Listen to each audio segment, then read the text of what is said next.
Agency Board of Directors in session. And with that, I'd like to ask Courtney to please call the roll. Certainly. Ms. Cabildo? Chair Cervantes? Here. Secretary Moss? Present. Mr. Hardiman? Here. Ms. Wyant for Treasurer Ma? Yeah. Mr. Prince? Here. Mr. Russell? Present. Secretary Sin? Present. Ms. Sotelo? Director Velasquez? Present. Dr. White? Mr. Williams? Mr. Fano for Director CalHFA? Ms. Peralt for Director Stevenshaw? And Ms. Franklin? Present. Chair, we have a quorum. Thank you very much. Second item, our Director Limon has notified CalHFA that she's unable to attend the meeting in person due to a physical condition. So in accordance with Government Code Section 11123.2J2, this qualifies as a circumstance under which remote participation is permitted. Director Limon will participate using the Zoom virtual meeting platform, so we'll see how that actually works. Director Limon, are there any adult individuals present in the room with you? There are not. Great, thank you very much. So to proceed with her participation under the Government Code, the board will need to vote. So I will now entertain a motion to allow Director Limon to participate remotely under this provision. I'll move. Thank you, Director Prince. Is there a second? Thank you, Director Hardman. Courtney, can you please call the roll? Ms. Cabildo? Yes. Chair Cervantes? Yes. Secretary Moss? Yes. Mr. Hardiman? Yes. Ms. Wyant? Mr. Prince? Yes. Mr. Russell? Aye. Secretary Sin? Yes. Joining us is Ms. Sotelo. Ms. Sotelo? Yes. Director Velasquez? Yes. And Dr. White? Yes. The motion carries. Great, thank you. And Director Limon will make every effort to make sure you're able to participate. I cannot see you on the screen here, but I will certainly make a point of asking if you've got comments or questions on as we move along here. Our next item is the approval of the minutes from the July 17 board meeting, which are in your package. You've all had a chance to review them. Are there any comments on the minutes? And if not, I'll entertain a motion to approve. Thank you, Director Prince. Is there a second? Thank you, Director Russell. Per our protocol, if the minutes have them. Oh. Wait a second. Thank you. My apologies. Got to give you credit on that. It was a jump ball. So per our protocol, if the minutes are, is there a motion to approve in a second, we deem them approved. And with that, I'd like to welcome you all. We've got some interesting work today. I'm looking forward to the next step in the strategic planning effort, which the first step of which was back in the spring. I think it's exciting as we sort of gear up to see how in our 50th year, CalHFA can continue to make a contribution to the work of providing housing for Californians in tandem with our partners at BCSH, soon to be Housing and Homelessness, and HCD and others. So with that, let me turn this to our Deputy Director. Thank you, Rebecca. Chair Cervantes. I am very excited to start my comments off today with a very exciting piece of news. I think maybe some people have already seen it on LinkedIn, but Standards & Poor's Global Ratings did a 2-year rating. So 2 years ago, we were upgraded, and this was the highest rating the agency had ever received. And we just received another upgrade. So CalHFA is now rated AA+ with a stable outlook. And so that is now the new highest rating the agency has ever received. And so we're very excited about that. And why we're most excited about that is at the basic level, our credit rating, the better it is, the more funds we can raise for our operations. And that, at the end of the day, is why we're all here, financing more affordable housing and home ownership opportunities for Californians all over the state. I also wanted to take a moment in this celebration, though, to have Director Tam, who's going to make eye contact with me now, stand up. And stand up. Yeah. And I want to congratulate him because it's really him and his team and the hard work of that team.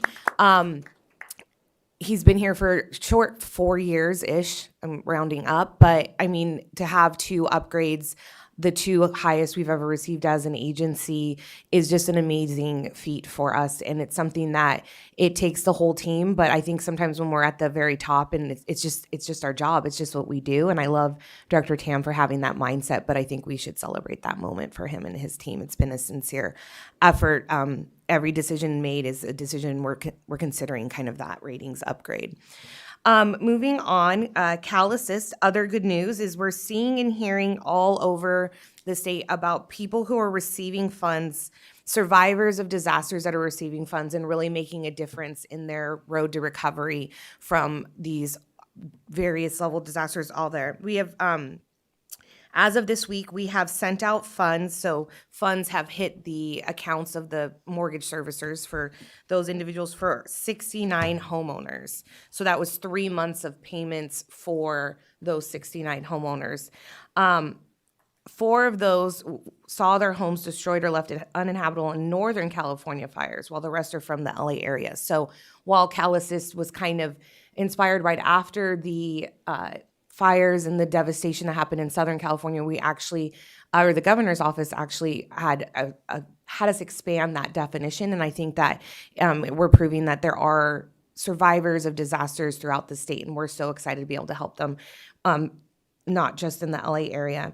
We even got a note from one of our business partners who not only told us that her mom had been approved, but also that she was hearing a lot of conversation in the community and on social media about people who were thankful for getting approved, and we're really thankful.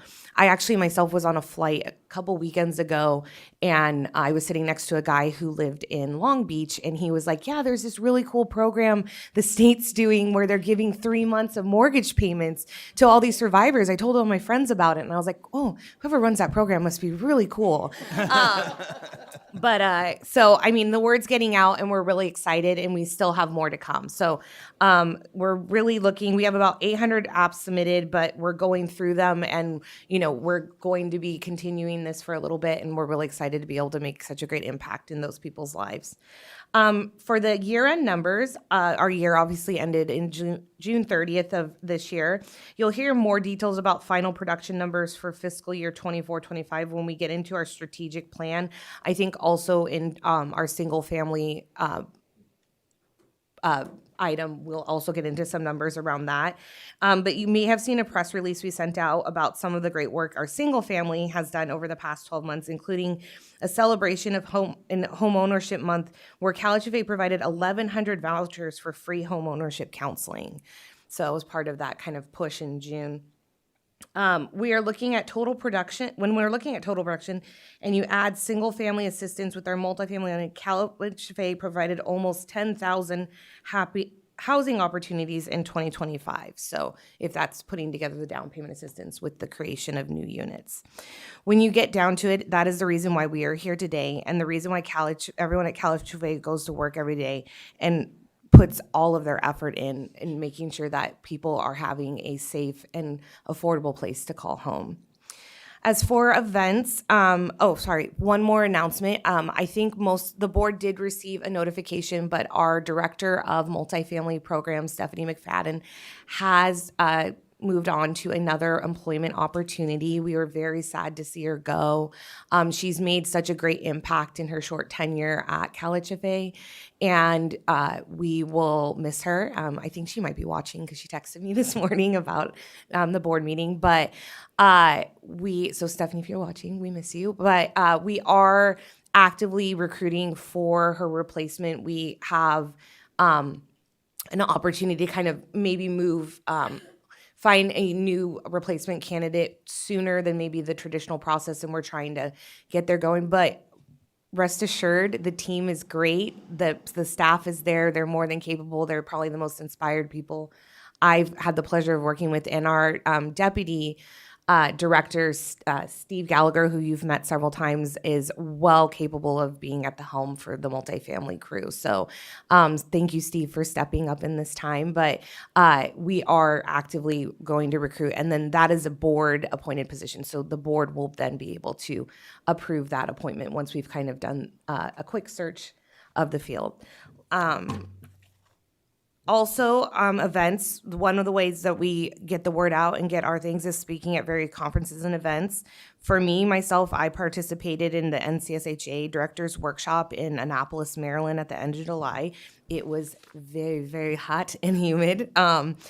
A California girl's dream. This is a great chance for me to be able to get best practices and work and talk with other directors from other states on what's working and what's not. I will say that, the eye is on California, and they're very excited to hear about the progress of the reorg and the establishment of the cabinet level secretary devoted to housing and homelessness. And so everyone's kind of cheering us on and looking and seeing what California is doing. It's really cool to see kind of everyone looking for us to lead. Last week, Director Lamont graciously invited our Director of Homeownership, Ellen Martin, to speak at the ADU panel at the Casita Coalition's National Housing Convention. I am told that went very well and that everyone was very excited to hear about ADU and the talk there. Coming up later this month and earlier next month, I will be delivering some remarks for the Assembly Select Committee on Housing, Finance, and Affordability.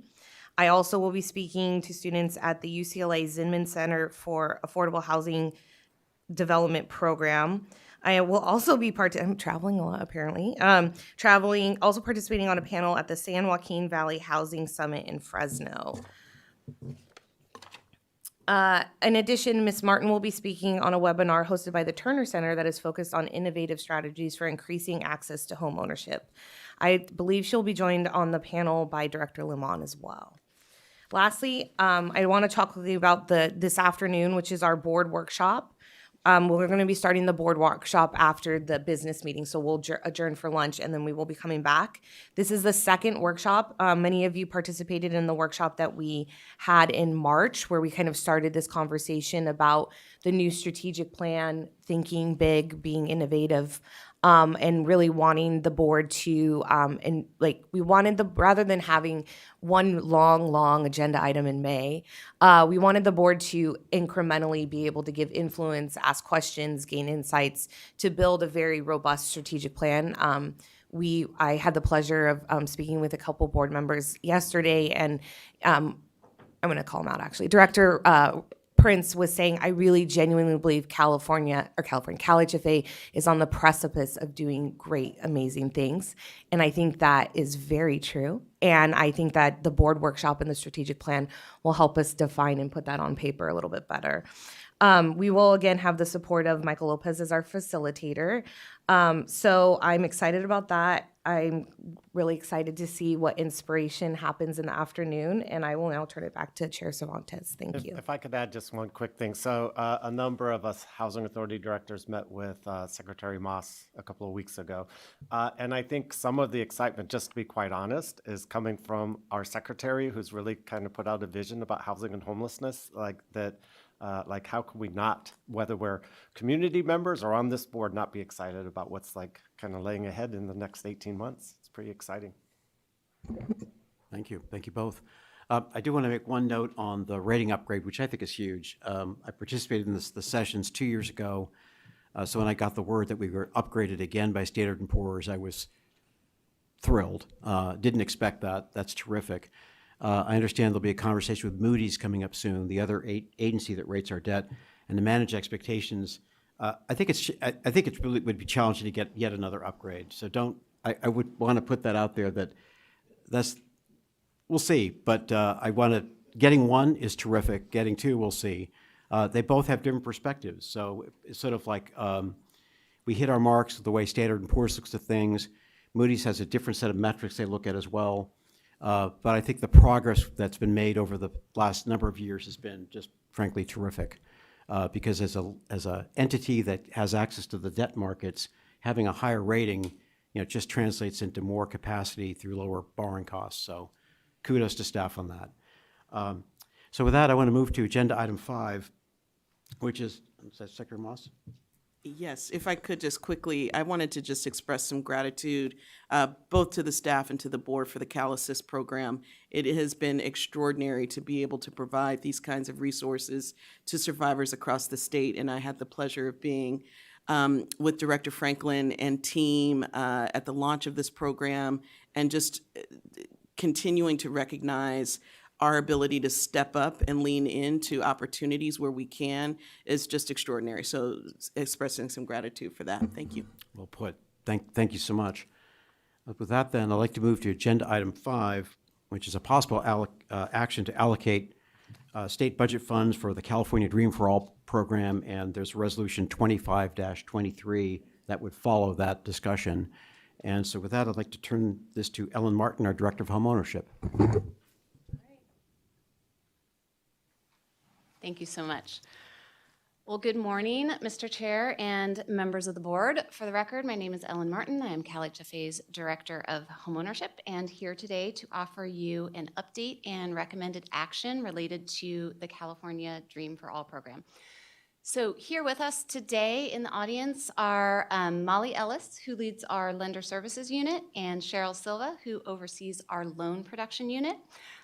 These individuals, plus really too many others to possibly name within both the single-family division and throughout the entire agency, have really worked tirelessly and just put in an absolutely tremendous effort to implement the Dream for All program.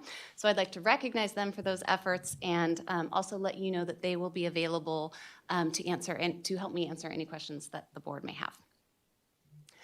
So as always, where possible, I like to ground us in our strategic plan. In this case, strategic plan goal 1, lending impact, objective 2, expanding single-family program opportunities, and initiative 3, which is administering federal and state-funded programs, in this case, Dream for All. So as a reminder, this is my perennial Dream for All slide, but the Dream for All program is a revolving shared appreciation loan program that provides loans for down payment or closing cost assistance to eligible home buyers. When the home buyer sells or transfers their home, they'll repay our original loan plus a share of the appreciation in the value of the home. So a very simple example, the Dream for All Fund provides a loan of about 20% of the home purchase price. When the homeowner sells their home, they then pay us back that original loan amount plus 20% of any appreciation in the value of the home. And this is what's really the characteristic of our shared appreciation program that is different from many of the private sector shared appreciation programs that you see. Our appreciation share is commensurate. So if you borrow 20%, you pay back 20%. And so that's very different than what you'll see on the private market.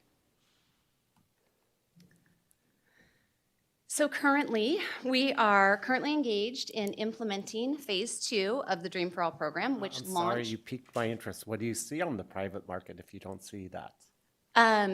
It's typically a 3-to-1 to 4-to-1 or even higher ratio of the appreciation share that you borrowed. So we are currently engaged in implementing phase 2 that launched in April 2024. All funds for phase 2 have been committed. We have utilized approximately 86% of the funds to fund loans that have been reserved in our system.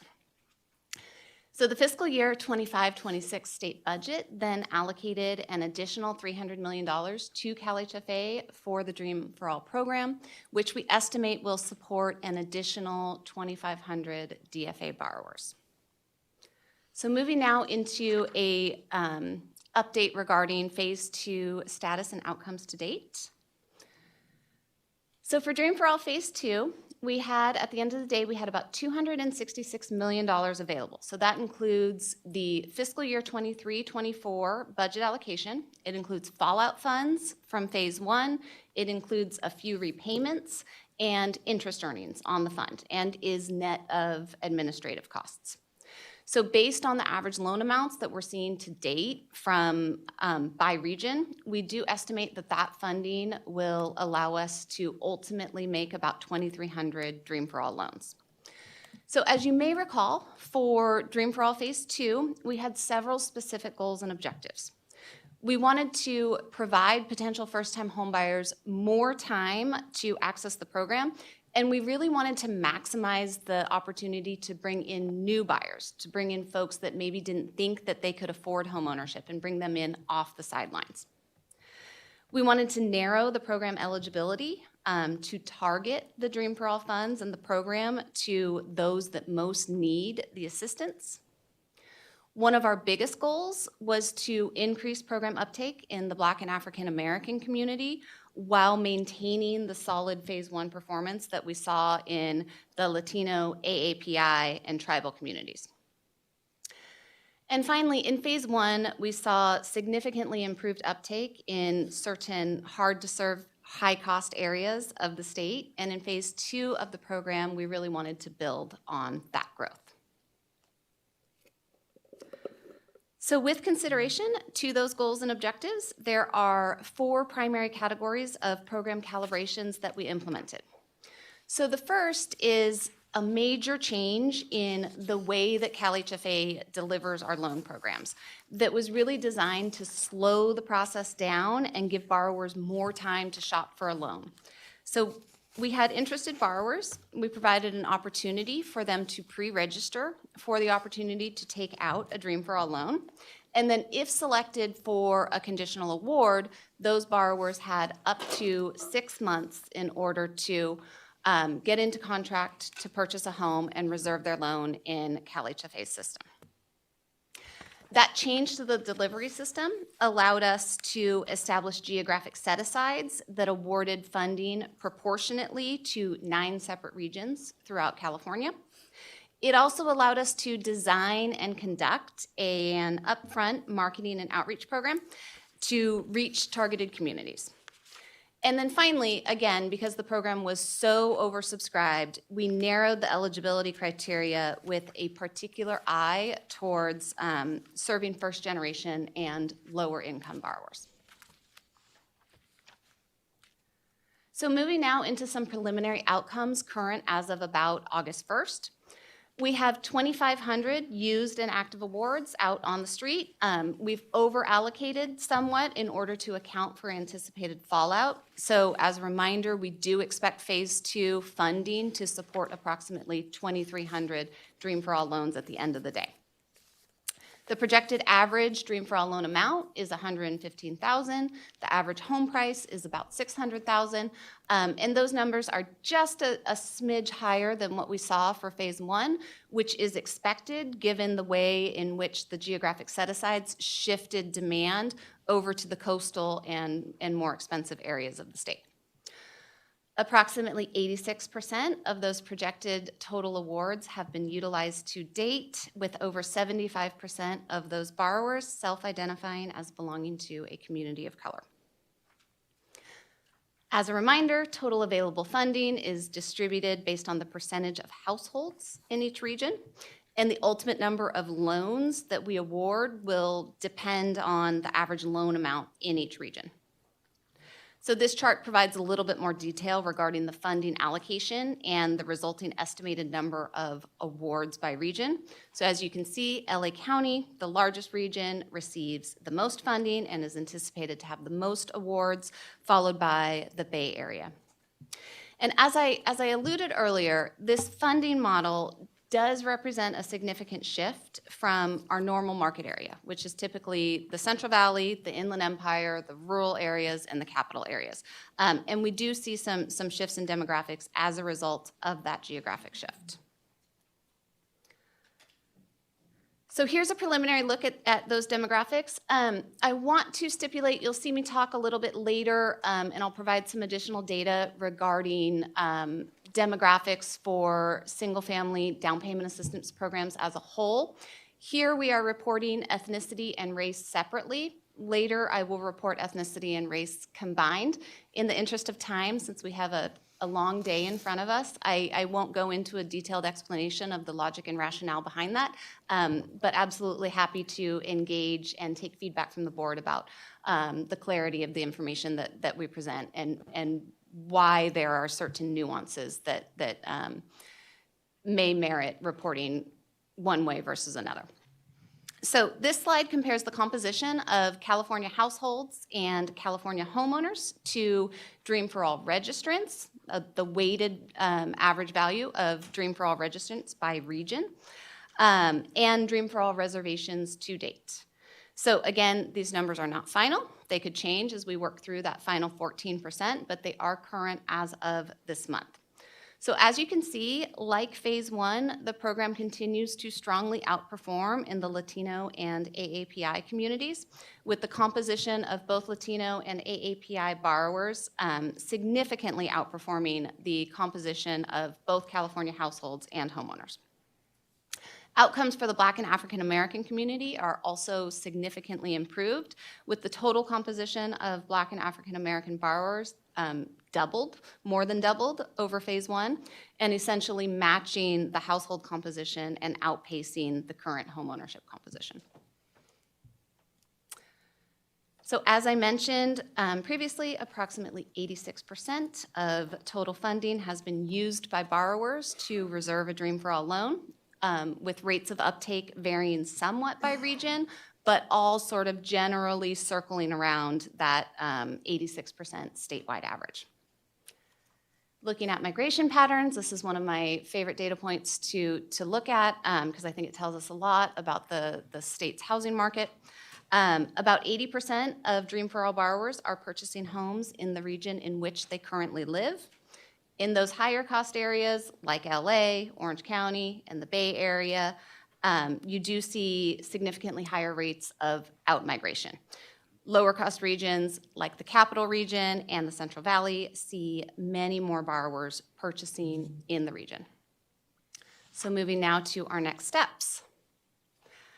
With the new appropriation of $300 million, we will be able to issue conditional awards to all borrowers remaining on our wait list and then reopen the pre-registration process to make additional conditional awards. We do plan some updates to the pre-registration process with the primary goal of really improving the efficiency with how we move through that wait list. That includes, but isn't limited to, engaging some call center support that will help us to increase our outreach to borrowers, potentially establishing some additional borrower requirements or outreach capabilities to affirmatively accept or confirm that a borrower intends to use their conditional award.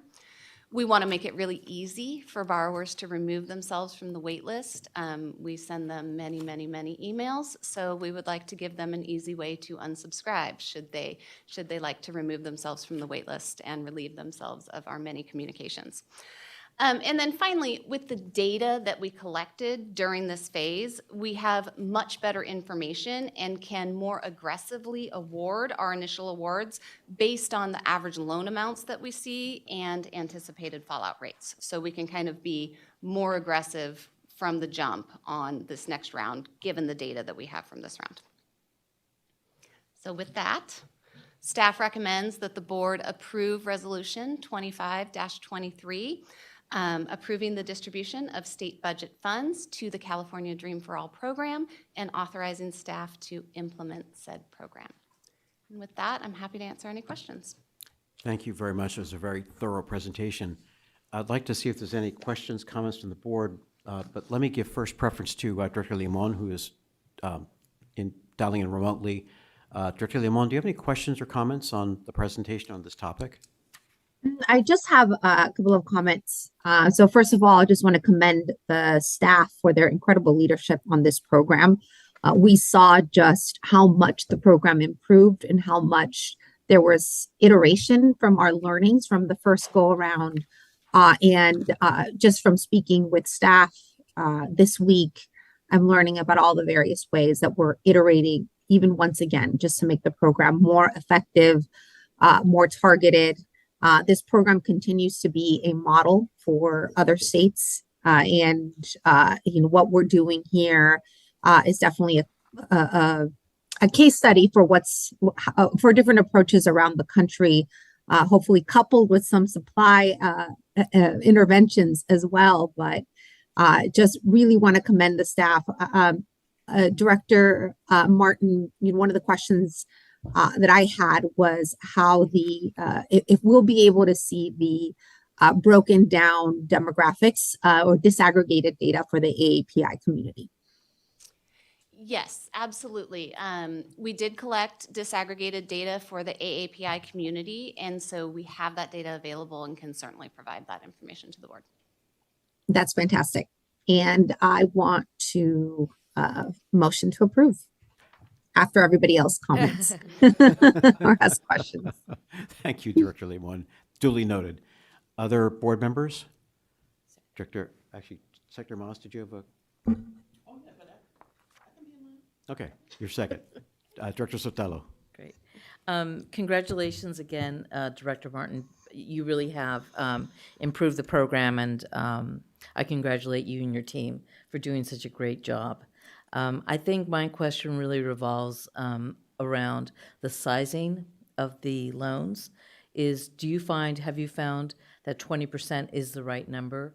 And would we be able to service additional households if we did a percentage that was lower than that?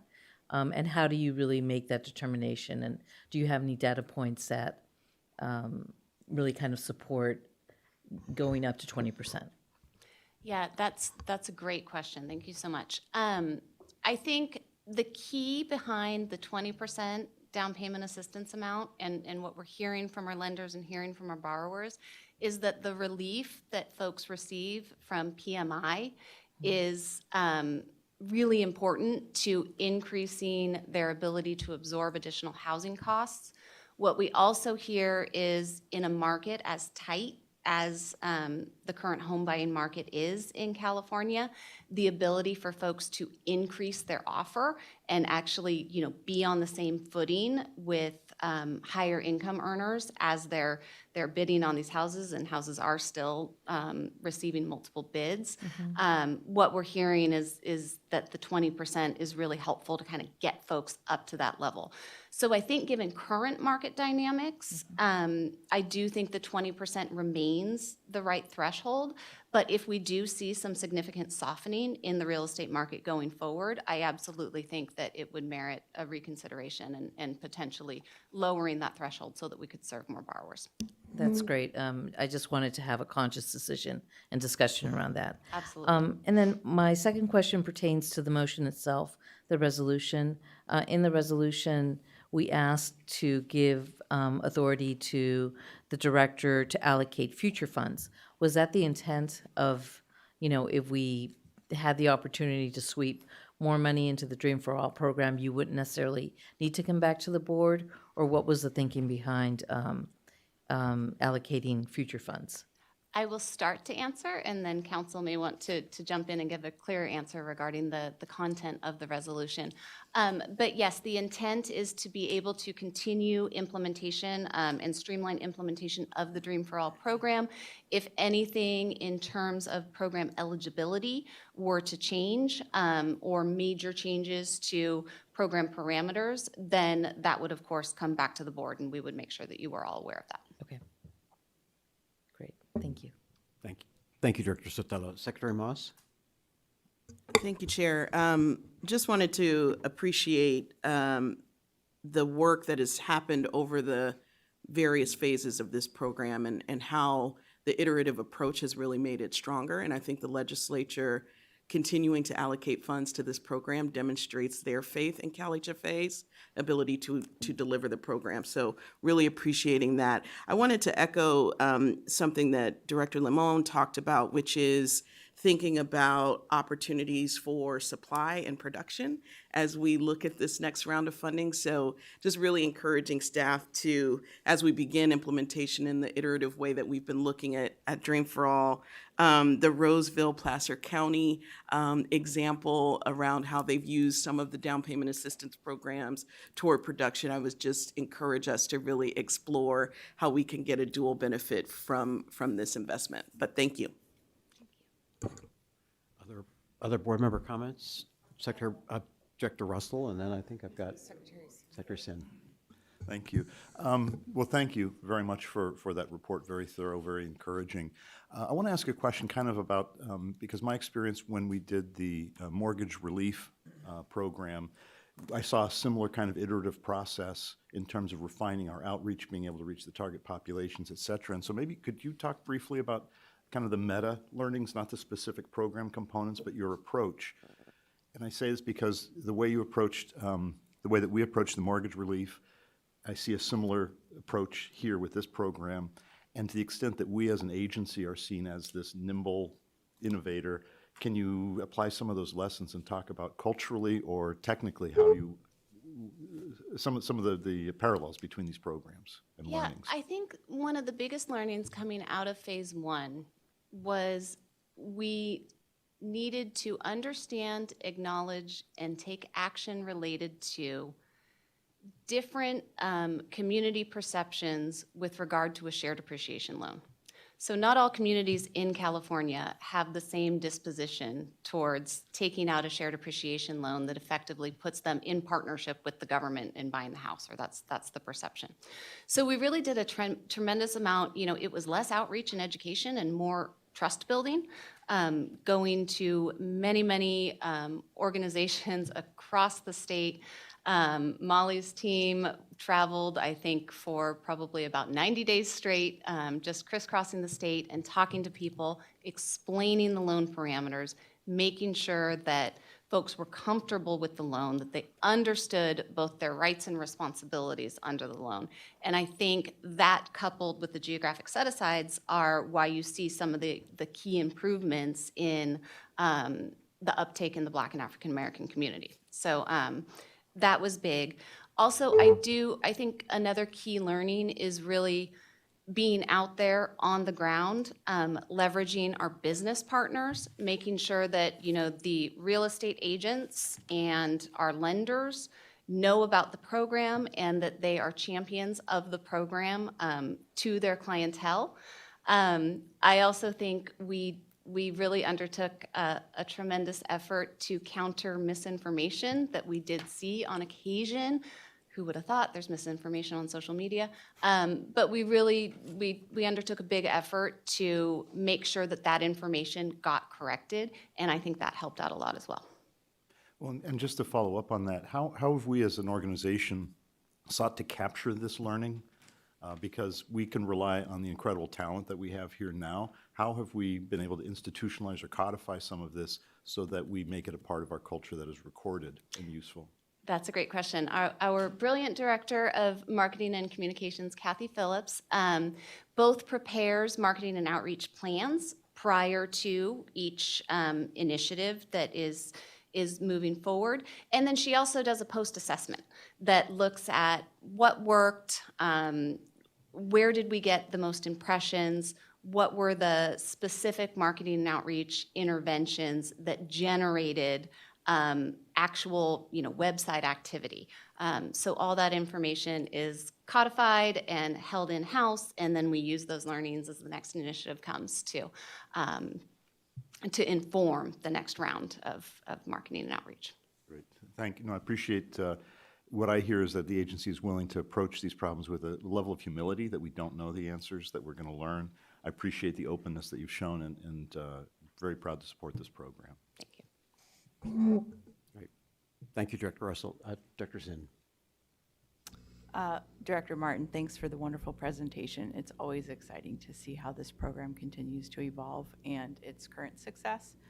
So two questions. With the additional $300 million, it says about 55% of that will be used to address and extend funding to people currently on the wait list. What's the plan for the remainder of those funds? So for the remainder of those funds, we will reopen the pre-registration process, and we will conduct, again, the randomized selection process that establishes awards by region, and then a very robust wait list so that we have sufficient potential awardees that we can work through the money. And those awards will be done on the basis needed to maintain the geographic parity that is required by statute with how funds are awarded. Thank you. And then regarding your non-payment rates or potential foreclosure rates, are you guys tracking those? And is there anything? Yes, we do track those. We don't have any non-payments yet. We've had, I believe, about 19 repayments, but we will track, we do track and will continue to track default, delinquency, and foreclosure rates very carefully. Okay, it'd be interesting, I think, to know if there are any differences between average foreclosure and non-payment rates going forward and how there are aspects of the program that can be tweaked to hopefully mitigate against that. So, Absolutely. thank you. Thank you. Any other board member questions? Yes, Director Hardman. Thank you. One question, a couple comments. What happens, is there an option to refinance by the participant at some point and essentially buy out that 20% portion that we would be?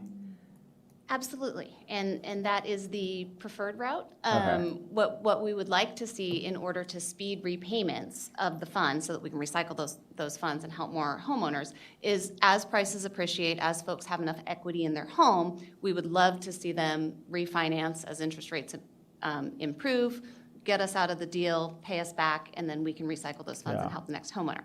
Now, we acknowledge that a 20% down payment is a tough hurdle for people who may want to refinance.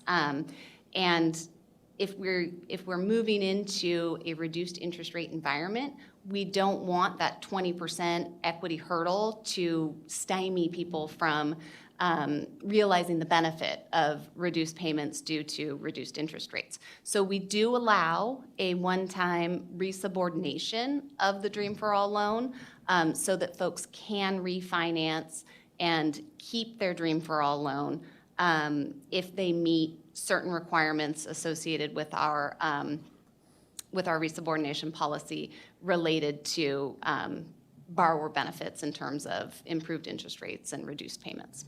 Got it. Yeah, and I want to echo Secretary Moss's remarks around the improvements and changes that we did between 1 and 2, because I gave the legislature a ton of faith, and I particularly around equity and both geographic and demographic equity, which making strides on that I think is extraordinarily commendable and not easy to do. So recognizing that, great work.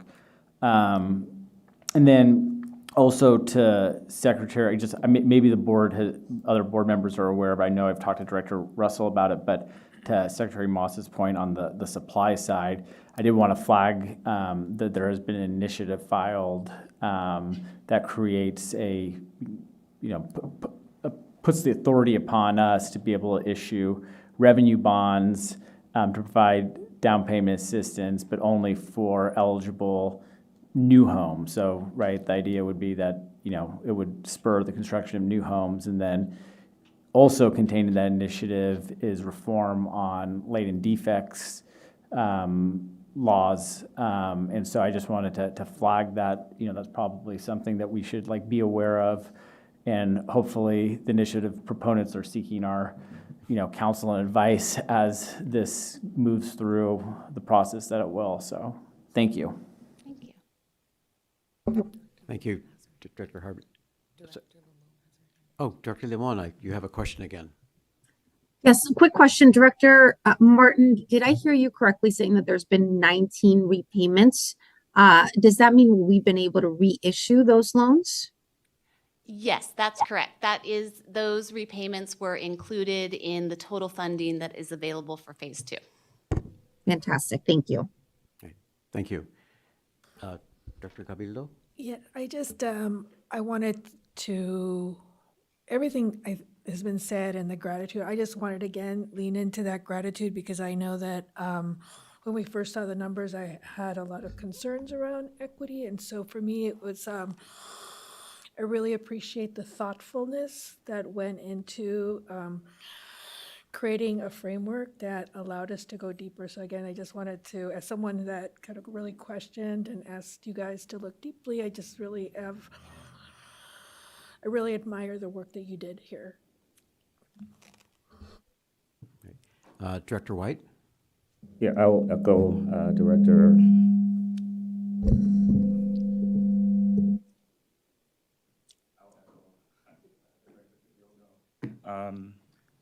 Commend you and your team on the work for this program.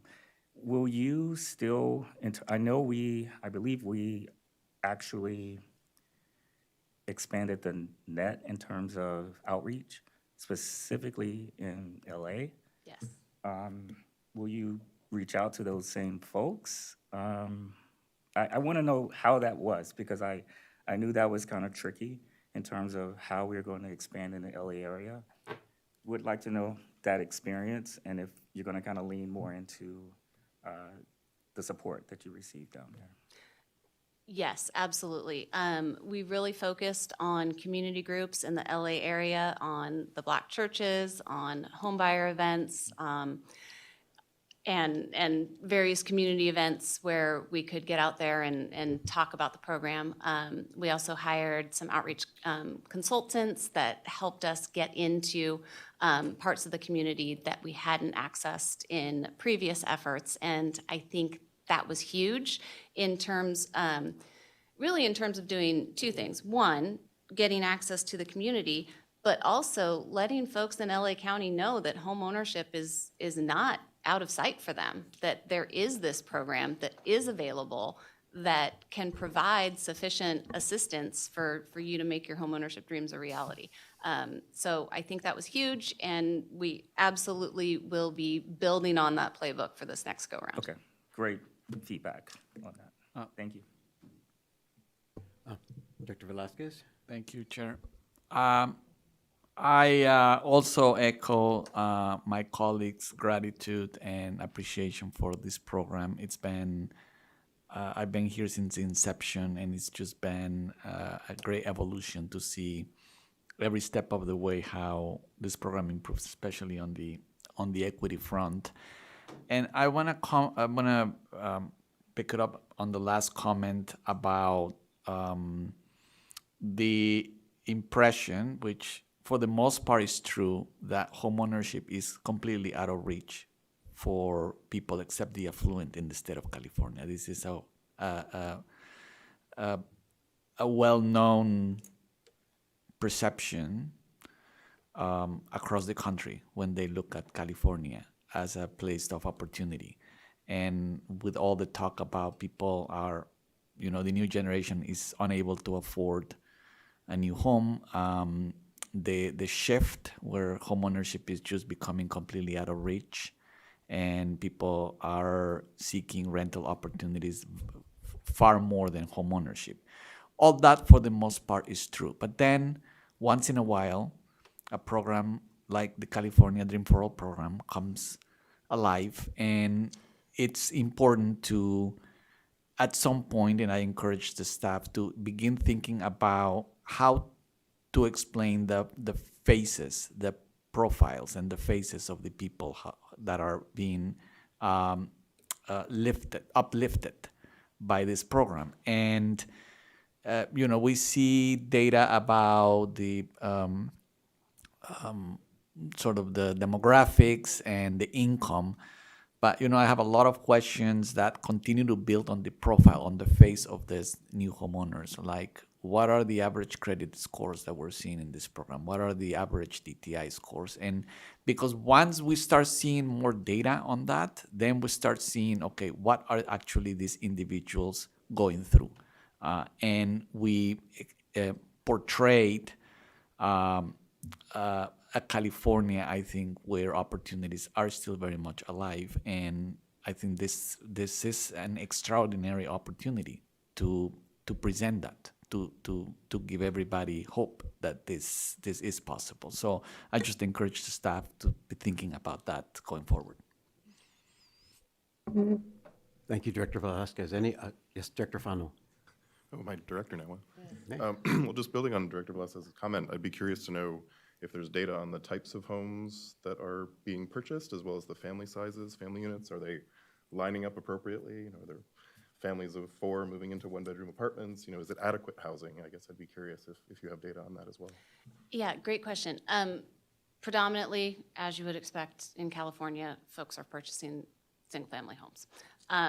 There are, a few condos, townhomes sprinkled in. I think more townhomes than condos, because condos, I won't go into it, but there's a lot of challenges related to both condo construction specifically in California and condo financing at the federal level. So that is one area where we would certainly like to see a lot of improvement, because that's a key source of entry-level supply that our borrowers can benefit from. Overall, typically, when folks are buying their first home, it's typically a smaller household size than you see their ultimate household being, if you kind of, so we do see those generally aligning at this point, but acknowledging that when many people purchase their first home, their intent is to grow their family, and we would like to be able to see them to buy a house that they can grow into. Thank you. I'd like to move us along. So are we, any other board comments? But, okay. Maybe I'll make one. I feel like I'm the only one who didn't say anything. Oh, Marina, nice. All right, then I'll be quiet. I was going to just join in. It's FOMO of some Yeah, sort. we've got a big item coming up here shortly. Any other? Again, I'd like to really thank staff for the creative work on this program and the partners we've had throughout, going back to the Treasurer Ma and her team for concept development, the legislature and the governor for moving this thing through and trusting CalHFA to get the job done, which we've done. I really respect the iterative process that staff has gone through, that you've led, to take in feedback and comments from our partners, from the agency and from the legislature to sort of make it even better program on the second round than the first, and so on. So great work, all. With that, I'd like to see, Courtney, if there's any public comment on this item. If there are any members of the public who would like to comment on this item, please raise your hand or come forward. There's none at this time. Terrific. So we have a motion on the floor from Director Limon to approve Resolution 25-23. Is there a second? I'll second it. Thank you, Director Sotelo. Motion made and second. Courtney, can you please call the roll? Certainly. Ms. Cabildo? Yes. Chair Cervantes? Yes. Secretary Moss? Aye. Mr. Hardiman? Aye. Ms. Limon? Yes. Also like to acknowledge that Ms. Wyatt has joined the meeting, and I will take your vote now, Ms. Wyatt. Aye. Mr. Prince? Yes. Mr. Russell? Aye. Secretary Sin? Yes. Ms. Sotelo? Yes. Director Velasquez? Aye. Dr. White? Resolution 25-23 is approved. Okay. Thank you very much. Our next agenda item is actually closed session. So I will note that in accordance with the Bagley-Keene Open Meeting Act, the board will now go into closed session pursuant to Government Code Section 11126C7 to discuss matters related to 520 Capitol Mall. So we'll give staff a chance here to leave and come to the table as the case may be, and we'll get started.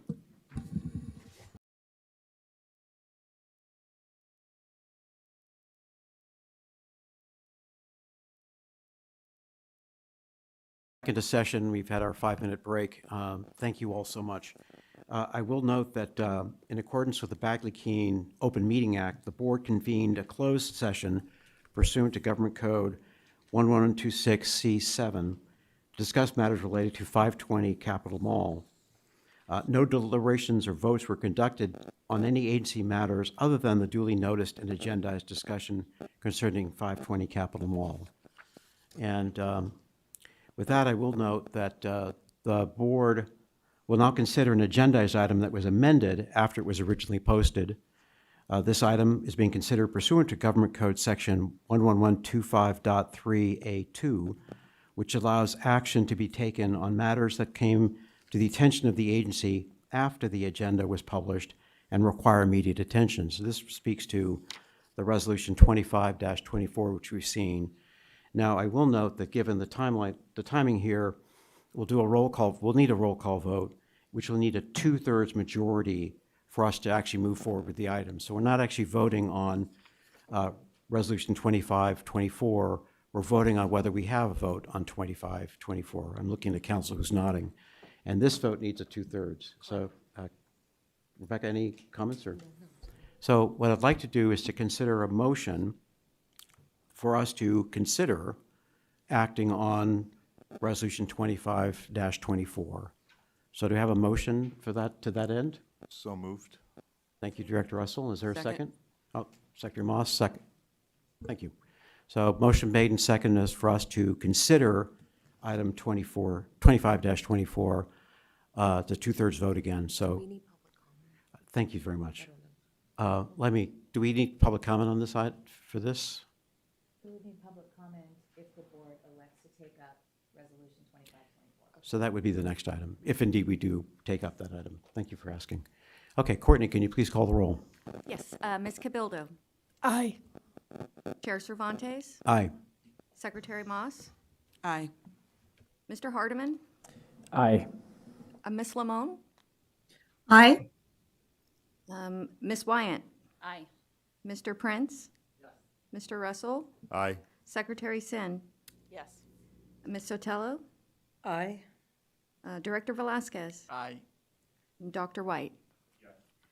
The motion passes. Thank you all. So with that, we now are cleared to actually consider Resolution 25-24. Let me make sure I want to get my sequencing here. In as much as that's now coming up, Council, should I ask for public comment on that at this point? Yes, Chair, please. Great, thank you. I'd like to see if there's any public comment on this item 25-24. If any members of the public would like to comment on this item, please raise your hand or come forward. There's none at this time. Okay, thank you. I'd like to see if there's a motion to approve Resolution 25-24. I'd like to go ahead and move for Resolution 2524 and amend it to reflect that it include any commensurate closing cost associated with the purchase. Thank you. That's second by Director White. So we have a motion to approve Resolution 25-24 with an amendment to include appropriate closing costs. Language to that effect. Council, is that? Yes, Chair, may I suggest language saying not to exceed $23 million? Well, let's just strike not to exceed, a purchase price, $23 million plus reasonable closing costs? Is that acceptable? It is. Okay, thank you. So that's the motion. We have made a motion by Director Sotelo, seconded by Director White. Courtney, can you please call the roll? Ms. Cabildo, Aye. Chair Cervantes. Aye. Secretary Moss, Aye. Mr. Hardeman. Aye. Ms. Lamone, Aye. Ms. Wyatt, Aye. Mr. Prince. Yes. Secretary Sin, Yes. Ms. Sotelo, Aye. Mr. Russell, Aye. Director Velasquez, Aye. and Dr. White. Resolution 25-24 as amended is approved. Great. Thank you all very much. We're going to move on to agenda item 8, but I will note, inasmuch as we have a workshop scheduled and we're running long here, I'm going to defer on agenda items 9 and 10. So my apologies to staff that won't be making a presentation at this time on that. We do look forward, though, to that at the next board meeting. So Kelly Madsen and Erwin Tam are here basically to answer any questions on the materials we received in the package. Any comments, questions from the board? I duly noted that there are transactions that have been extended beyond what we thought they would be, and they didn't close in the prior fiscal year, but we understand that's the dynamic in the market now, and that's the fate of all things. Thank you. Any public comment on this agenda item and the materials that are in the agenda package? If any members of the public would like to comment on this item, please raise your hand or come forward. There's none at this time. Great, thank you, and thank you both very much. So since we're skipping items number 9 and 10, we have 11, which is informational written reports that are in the agenda package. It's an opportunity for any board member that might have a question on those items. Please speak up. I don't see any public comment on item 11 and the information in the package on that. Courtney, is there any public comment on this item? My apologies. If any members of the public would like to make a comment on this item, please raise your hand or come forward. There's none at this time. Okay, thank you. Item 12 is other board matters, which would be, since it's not agendized, nothing we're going to discuss here, but would be maybe for a future meeting. Any items that members of the board would like to flag for future discussion? I would like may I ask, for a report back on our foreclosure rates on any multifamily projects? On just multifamily? Multifamily, Okay. not single-family, multifamily. And that includes anything that is in default?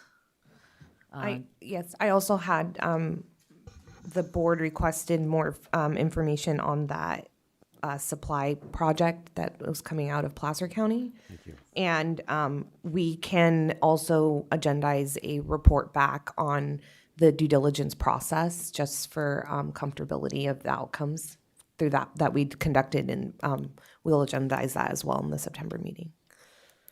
Thank you. Any public comment on this item? Any members of the public that would like to make a comment on this item, please raise your hand or come forward. There's none at this time. Okay, thank you. Now we have agenda item 13, which is public comment, just general items that any member of the public would like to bring up before the CalHFA board. This is an opportunity. Courtney, can you see if there's any member of the public who would like to make a comment to address the board? If any members of the public would like to make a comment to the board, please raise your hands or come forward. There's none at this time. Thank you.